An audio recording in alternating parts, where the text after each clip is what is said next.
তিন ব্যক্তির দোয়া আল্লাহ তাআলার কাছে কবুল হয়ে যায়। এই দোয়া আল্লাহ কখনো ফিরিয়ে দেন না। এর মধ্যে একটা দোয়া হচ্ছে দাওয়াতুস সাইম, রোজাদারের দোয়া আল্লাহ কখনো ফিরিয়ে দেন না। দাওয়াতুস সাইমি মাকবুল, এটা আল্লাহর কাছে কবুল হয়ে যায়।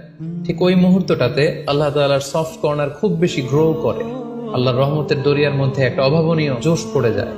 আল্লাহ তাআলা এই দৃশ্যটাকে খুব দেখতে পছন্দ করে যে বান্দা সামনে খাবার নিয়ে বসে আছে, শরবত নিয়ে, পানীয় নিয়ে বসে আছে, ক্ষুধায় তৃষ্ণায় সে জর্জরিত, সে চাইলেই সামনে থেকে নিয়ে মুখে তুলে খাবারটা খেতে পারে, কিন্তু সে আমার ভয়ে খাচ্ছে না। তখন আল্লাহ তাআলা এই দৃশ্যটা দেখতে বড্ড পছন্দ করেন। ঠিক এই মুহূর্তে আপনি যখন বুদ্ধি করে আল্লাহ তাআলার কাছে চাইতে শুরু করবেন, কায়মনো বাক্যে চোখের পানি ছেড়ে, আপনি চাইতে দেরি হবে, এই দোয়া আল্লাহ তাআলার কাছে কবুল হতে দেরি হবে না। তাই এই ভুলটি যেন আমরা না করি, এই বরকত যেন আমরা মিস না করি। প্রতিদিন খেয়াল করে ইফতারের পূর্ব মুহূর্তে দোয়া করুন। আপনার কি চাহিদা, আকুতি মিনতি আল্লাহর কাছে আছে, আপনি পেশ করুন। বছরের অন্য সময়গুলোতে রাত 4টার দিকে উঠে আসলে অনেকের পক্ষেই তাহাজ্জুদ